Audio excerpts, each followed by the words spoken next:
Okay, today Sid's gonna demonstrate an in-hand technique that we use for warm-up, and it's something that I learned from a classical trainer he's French, but he studied in Portugal with Nuno Oliveira, and this is a pretty cool technique. So what we're gonna start out with is a demonstration of how to put your reins up for lunging or in-hand work where you want the snaffle on, but you want the reins out of the way. So just a second. So Sid put the reins over the neck, and she's going to undo the throat latch.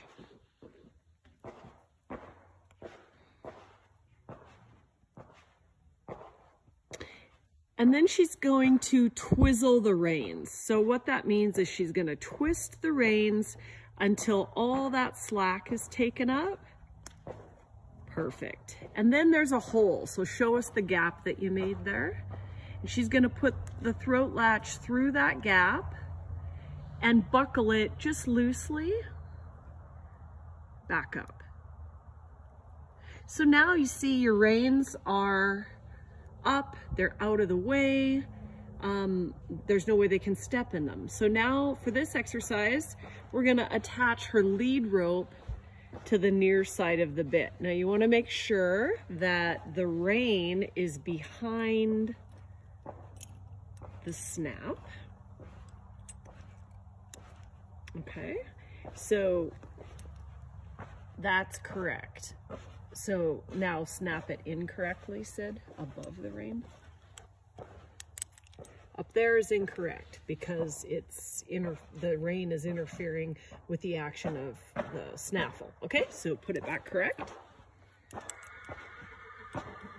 Okay, and our tool today is a whip with a ping pong ball attached on the end. Now, why do we do this? This is a very sensitive horse, and we want her to learn to accept the whip as an aid and not overreact to it. So the ball on the end softens the action instead of a lash. In a pinch, you can also use an in-hand whip with a soft rubber handle. But for today, we're going to use this. So to start out with, Sydney, let's just get her side reined up now. So the second part of this is we are going to put a single side rein on. So this is a bungee cord with snaps attached to each end. And we have several lengths of these. This is the one that is the correct length for this horse. So go ahead, Sid, let's attach that.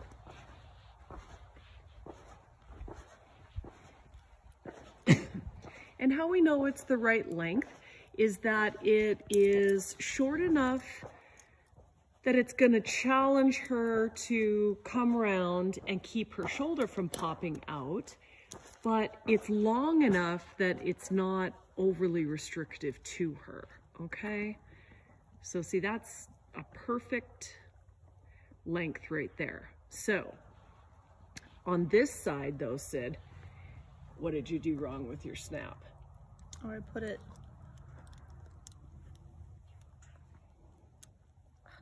Yep, because yep, there you go. We don't want... It looked like it was... Yeah, we don't want it interfering with the action of that snap. Okay, so you see it's the opposite on this side. All right. Okay, so first let's start her off on a circle. So Sydney is just asking her to move her shoulder over. Now, this is something that we teach in ground school, level 1.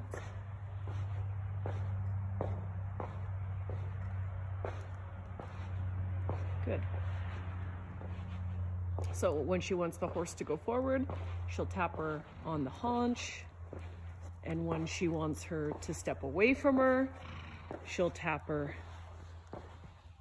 where her leg goes. So for now, we want this horse to just accept contact from the whip. Yep.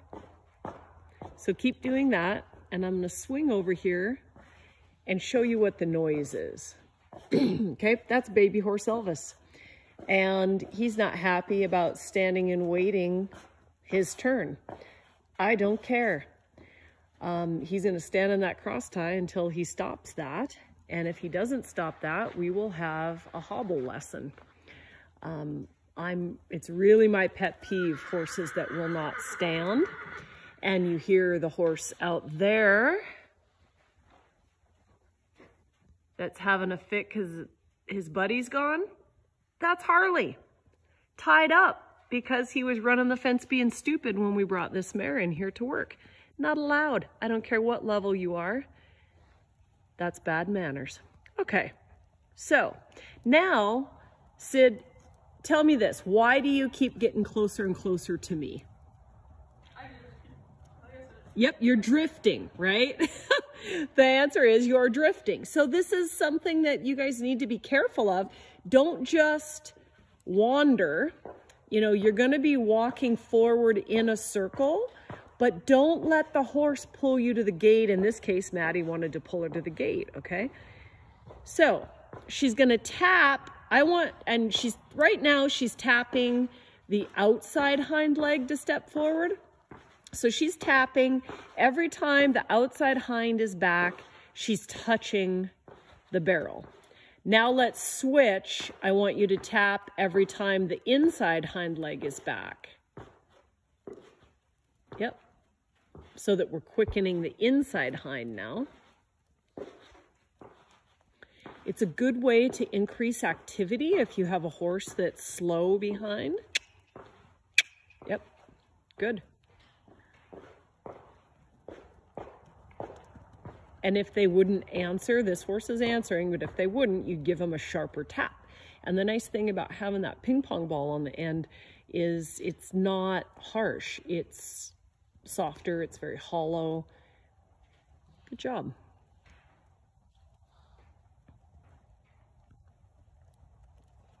So the side rein is preventing the shoulder from falling out.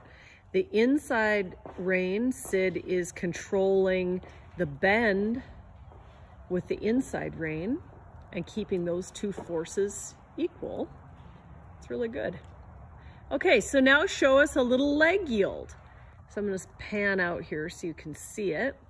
So, good, and you'll see that Sid has her rope folded, not coiled. That is the correct way to hold it for safety.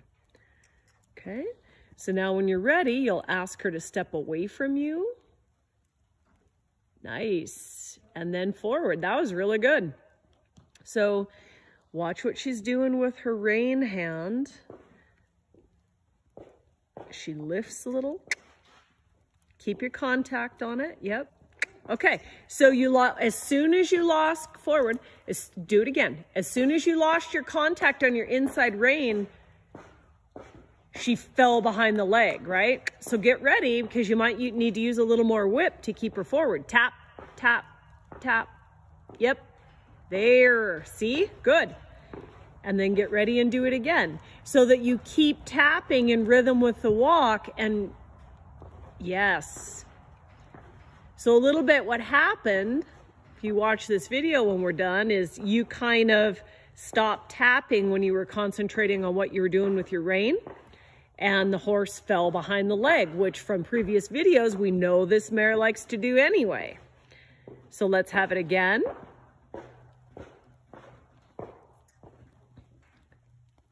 Yep. Over. Challenge her with the rein more. So you need to challenge her with the rein before you put her onto the outside rein. Yes, before you ask for the lateral. See the difference?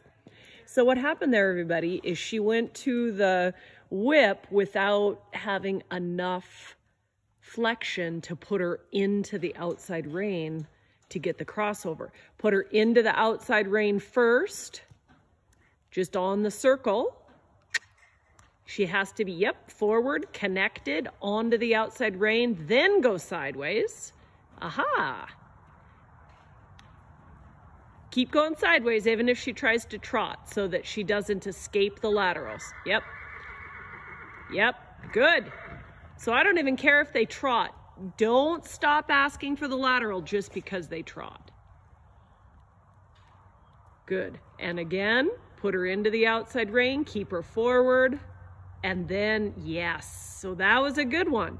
Did you see how she softened her pole? Before you went to the lateral. So this is something to think about, everybody, when you're doing your lateral work in the saddle, right? The nice thing about in-hand work is you can watch this process happen. Good job. They should be supple in the jaw before you ask for any steps laterally, or else it's probably not going to be very successful. One more time, and then we're going to change direction. Yeah, there she went with the cluck. Good job. Okay, let's change direction. Okay, so Sid has changed the side rein to the other side, so let's go ahead and send her on. And this mare knows to move her shoulder off of pressure because we've trained it in our basic ground school. So Sydney didn't have to move her feet to get the mare to go forward. Yep. So first off, we just get that nice walk with the tapping. So you weren't tapping, right? Get your... Well, but if you shorten the rein without having your stick out there, then she's going to stop, right? So the answer is, if you're going to shorten your rein, don't have contact on the rein while you do it. Okay, there. You can shorten it, but you either have to support it with the whip or they're going to stop, or lighten the contact on the rein so they don't stop and potentially back up. So this mare has historically been pretty tight on this side. So you'll notice right off the bat, she's a little more tense. So we're using the tapping to get her to accept a leg command, soften the pole, and stay in tempo without overreacting. Because she likes to overreact and use that as an excuse to not answer the aid. And so this is a way of backing up and saying, okay, here's the leg aid. You need to accept it. Good. Okay, so when you're ready, you're going to put her into the outside rein and ask for a couple steps of leg yield. Yes. Okay, that's way better than yesterday, huh? Yeah. Nice follow-up tap there to keep her forward. That was perfect. Okay, and again, put her into the outside rein. Wait for her to supple. There she goes. Good. Yeah, good job. See her lick her lips? And I love that when she taps her a little lower on the barrel, that the mare's lifting her back and dropping her neck. That's going to be repeated with the leg. We're trying to tie this into what we do with the leg. So you notice that Sid's using this stick right where her leg, that's beautiful, right where her leg will be when she's in the saddle. If not, you're not building the correct aid in there for when you're in the saddle. Good. So a hot horse like this, then now she's learning to accept the whip aid. When we start teaching piaffe passage to her, she's not going to get tense and overreact. We have a horse here who was burned out with passage piaffe, and he really has anxiety about the whip. So we don't want that to happen, and he came to us that way, and it's been about 18 months of trying to get that out of him, and he's just now starting to relax, and we still can't ride him with a whip. Very nice. Okay, one more time. Put her into the outside rein, then ask for lateral. Yep. Good. So, see, our warm-up here has not just been mindlessly beautiful, letting her run on the end of a lunge line to wear her out. We're using this in-hand work to prepare her for Sid to ride her in a way that brings her to a calm, submissive state of mind where she's ready to learn instead of just burning off energy. If you just run them, let them burn energy to get ready to ride, pretty soon it takes longer and longer and longer for that to happen. Our goal with groundwork is to get good timing, is to get horses to come to this calm, submissive state of mind sooner so that our riding can be more productive. This is so much better to the right today. Good. That was a good job of using the cones to kind of as a marker to kind of push her out around. Very nice. So now let's ask for a halt, then walk on. We'll just see what happens. Beautiful. Yep. And then when you're opposite me, so I can see it really well, let's do it again.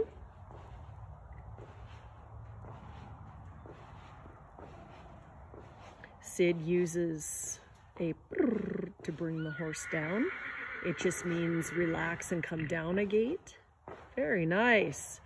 And then ask her to go on. Okay. Do it again, and this time just hesitate like a 2 count. Keep her on the contact and then march her right forward. Perfect. And then do that again. Just like a 2 count and then march her straight forward, keeping her on the contact.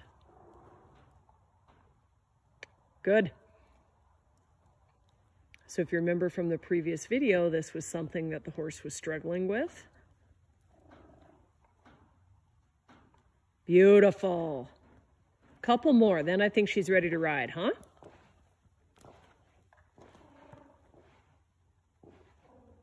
Good. Very nice. One more.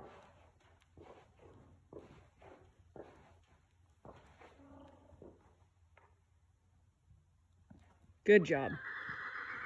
Okay, so let's halt and pet her. Perfect halt. Good girl. So what do you say when I say one more time? That's a false advertisement. It's not true. Okay, so how do you feel about her today? She's definitely calmer than yesterday. But she's not. Yesterday she was kind of hurt. Yeah, no, she was really rangy yesterday, right? Now today she's calm, she's licking her lips, she's relaxed. So, all right, let's ride her.